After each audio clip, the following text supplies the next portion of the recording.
जय हिंद बच्चों मैं अजय कुमार वाराणसी उत्तर प्रदेश से आपके अपने चैनल नौ सेक्शन पे स्वागत करता हूं। बच्चों आपको पता है इस समय मैं आपको श्रेष्ठा 2022 के पेपर को सॉल्व करा रहा हूं और ये पेपर जो है प्रधानमंत्री यशस्वी छात्रवृत्ति योजना के लिए इतना ही इम्पोर्टेंट है क्योंकि दोनों के जो पैटर्न है और सिलेबस है वो सेम है। और कुछ बच्चे प्रधानमंत्री यशस्वी का दिखाने बोले थे, तो बच्चों प्रधानमंत्री यशस्वी का भी मैं दिखाऊंगा क्योंकि अभी इसके फॉर्म जो लास्ट ईयर हैं वो जून जुलाई में आए थे। ठीक है, तो अभी उसमें टाइम है। तो अभी जो श्रेष्ठा वाले बच्चों को मैं तैयारी करा रहा हूँ क्योंकि उनका एग्ज़ाम जो है वो 18 जून को है, तो उनके साथ आप भी तैयारी कीजिए क्योंकि सेम पैटर्न पे आपके भी प्रश्न आने वाले हैं। ठीक है, और जो एनएमएस के बच्चे तैयारी कर रहे हैं वो भी इन वीडियोज़ को देखते चलें। ठीक है, और जिन बच्चों ने व्हाट्सएप ग्रुप नहीं ज्वाइन किया है वो क्या करेंगे कि डिस्क्रिप्शन में आपको लिंक मिल जाएगा, तो उसके जरिए आप व्हाट्सएप ग्रुप ज्वाइन कर लीजिए। कोई एक ग्रुप ज्वाइन कीजिएगा श्रेष्ठा या पीएम यशस्वी में से। ठीक है, जो एनएमएस वाले बच्चे हो एनएमएस वाला ज्वाइन करेंगे जो इस समय 8 में पढ़ रहे हैं। ठीक है, और जिन बच्चों ने अभी फॉर्म नहीं भरा है वो जल्द से जल्द भर दें। 24 मई जो है उसका लास्ट डेट है, तो अभी भी समय है आपके पास। ठीक है, तो उसका भी वीडियो मैंने बनाया हुआ है कि कैसे फॉर्म भरना है। अगर दिक्कत होगी तो किसी कंप्यूटर वाले के यहाँ आप चले जाइएगा। ठीक है, और बच्चों देखिए काफ़ी कुछ एक बच्चे ने लिखा था कि हार्ड है। बच्चों ध्यान दीजिएगा कि टोटल सवाल जो आ रहे हैं आपके वो मान लीजिए 100 आ रहे हैं। अगर आपने 50 सवाल सही कर दिए, जो मुझे लग रहा है 50 भी सही कर दिए, आधे भी सही कर दिए, तो आपका सिलेक्शन हो जाएगा। ठीक है, मैं मानता हूं कि कुछ सवाल जो हैं कठिन हैं, तो बच्चों कठिन और आसान दोनों तरह के प्रश्न दिए जाते हैं ताकि सामान्य बच्चा हो या बहुत तेज बच्चा हो उस स्तर का देख के दिया जाता है। ठीक है, तो आपको क्या करना है कि सवालों से घबराना नहीं है, उससे सीखना है। जो आसान सवाल है उनको पहले टारगेट करके हल करना है, फिर कठिन सवालों पे जाना है। तो मुझे नहीं लगता कि आप 100 सवालों में से 50 सवाल सही नहीं कर पाएंगे, एकदम कर पाएंगे, पूरा विश्वास है। बस आप लग के पढ़िए। बहुत पिछली बार का मैंने बताया था ना आपसे कि 40% पे ही सिलेक्शन हो गया था, यानी कि 100 में से अगर 40 सवाल सही हुए थे तो सिलेक्शन हो गया था। और निगेटिव मार्किंग है नहीं इसमें बच्चों, मैं पहले ही बता चुका हूँ, there is no negative marking. ठीक है, और कई बच्चे अभी पूछ रहे हैं सर एग्ज़ाम कहाँ होगा, तो इसका मैंने अलग से वीडियो बनाया हुआ है सेंटर्स वाला। ठीक है, और 3000 सीट्स हैं। ठीक है, तो आप सेंटर्स वाला जाके जो श्रेष्ठा की प्लेलिस्ट है उसमें जाकर देख लीजिएगा। जो पहला क्वेश्चन है यहाँ पर 93 का, आज मैं जीके के साथ साथ सामाजिक अध्ययन यानी कि जिसमें ज्योग्राफी होगी, हिस्ट्री होगी, उसके भी कुछ क्वेश्चंस को कराऊंगा। जय जवान जय किसान नारा किसने दिया था? तो ये बच्चों काफ़ी अच्छा नारा है, तो इससे एक आपको आइडिया लग गया जीके के प्रश्न के लिए कि जितने भी नारे हैं, चाहे गांधी जी के हों, जवाहरलाल नेहरू के हों, आपको उनको याद करना पड़ेगा, समझना पड़ेगा। ठीक है, तो इसका आंसर है लाल बहादुर शास्त्री हमारे। ठीक है, फिर है 94 भौतिक के क्षेत्र में नोबेल, भौतिक मतलब कि फिजिक्स के क्षेत्र में नोबेल पुरस्कार प्राप्त करने वाले प्रथम भारतीय वैज्ञानिक। Who is the first Indian to get Nobel prize in physics? ठीक है, तो काफ़ी अच्छा क्वेश्चन है और कई राज्यों में एनएमएमएस वाले में भी आया हुआ है।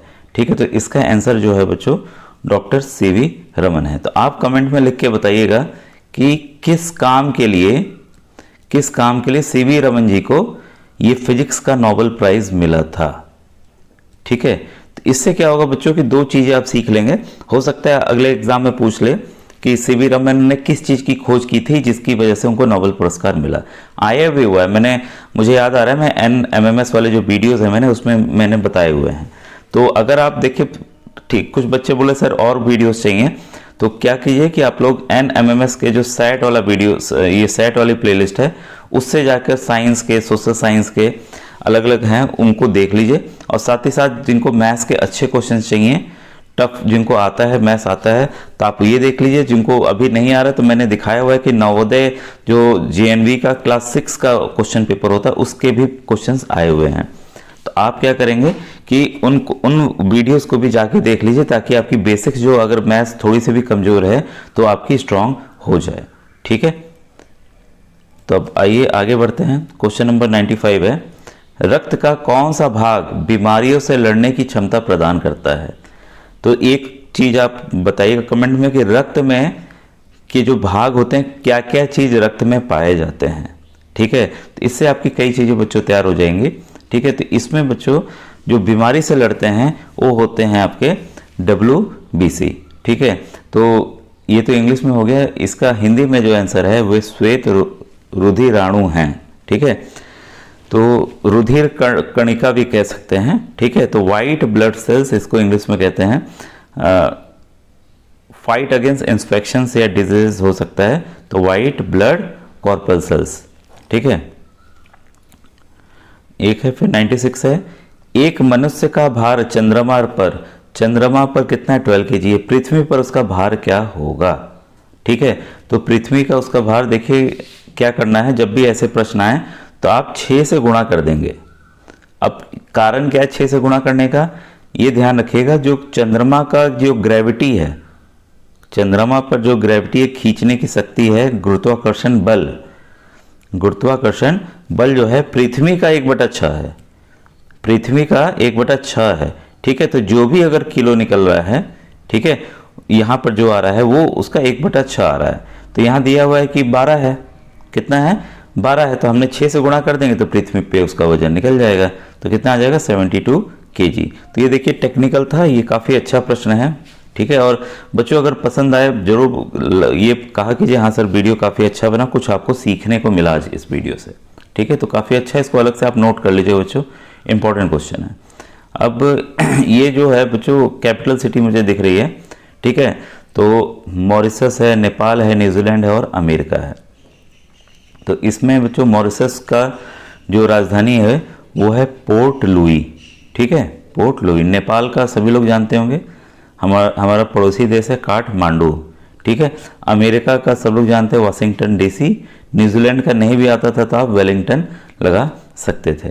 ठीक है, तो इसका जो है ऑप्शन नंबर बच्चों डी, ये पहला जो है वो सही है। ठीक है, अब ये देखिए मिलान करना था कि किस नदी पे कौन सा बना हुआ है। तो भाखड़ा नंगल, देखिए ऑप्शन नहीं दिख रहा है, मैं हट रहा हूँ यहाँ से क्योंकि दूसरे पेज में है। तो भाखड़ा नंगल आपका कहाँ पे है? पंजाब में। ठीक है, इसको अलग से नोट कर लीजिएगा क्योंकि सवाल आते हैं और सिंगल वन लाइनर भी आ सकते हैं कि भाखड़ा नांगल बांध कहाँ पाया जाता है, किस राज्य में। तो आप ध्यान रखिएगा, ये पाया जाता है पंजाब में। ठीक है, हीराकुड, काफ़ी बार ये प्रश्न आया हुआ है बच्चों, हीराकुड डैम वाला। ठीक है, तो हीराकुंड पाया जाता है ओडिशा पे।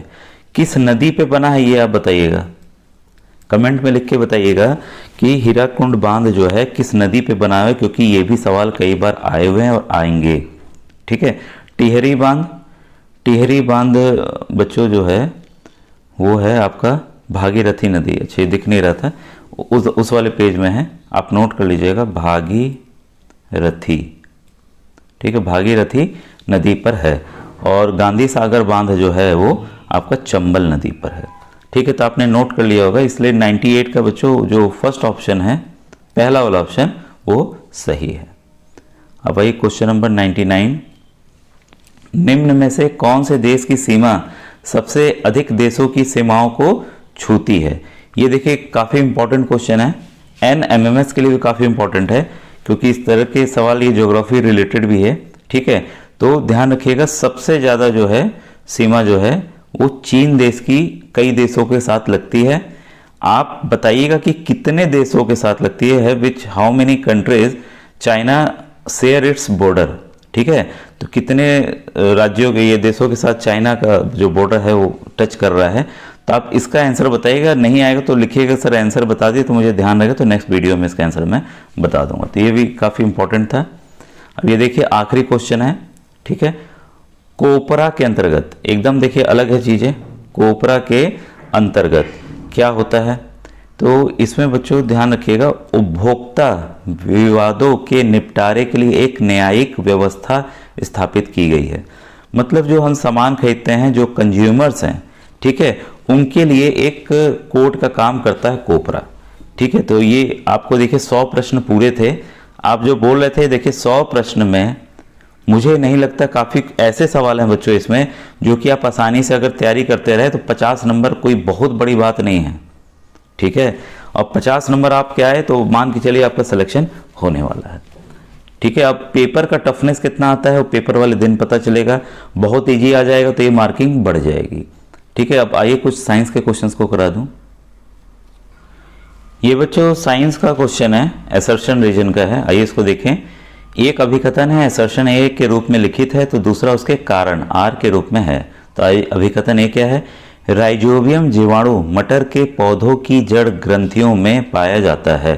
ठीक है, rhizobium bacteria is found in the root of pea. ठीक है, फिर रीजन है राइजोबियम जीवाणु लेग्यूम पौधों में नाइट्रोजन का स्थितीकरण करता है। Rhizobium bacteria fix nitrogen in rhizobium plants. ठीक है, तो लेग्यूम प्लांट्स जो होते हैं, जो दालें होती हैं, उनमें ये बैक्टीरिया बच्चों पाया जाता है और ये जड़ों में रहता है। ठीक है, और सिम्बायोटिक रिलेशनशिप होता है, सहजीवी वाला रहता है। वो ये इसको सुरक्षा प्रदान करता है पेड़ इसको, और ये राइजोबियम उसके बदले में नाइट्रोजन उनको फिक्स करके देता है इस्तेमाल करने के लिए, ताकि प्रोटीन बन सके। तो ये बच्चों दोनों ही अभिकथन इसका एकदम सही है। ग्रंथियों में पाया जाता है और कारण क्या है कि ये उसमें नाइट्रोजन का स्थिरीकरण करता है। ठीक है, तो इसका जो है आपका ऑप्शन नंबर 41 का एक जो है वो सही है। ठीक है, अब बच्चों हम लोग मिलेंगे नेक्स्ट वीडियो में। आज का वीडियो कैसा लगा जरूर बताइएगा। Thank you.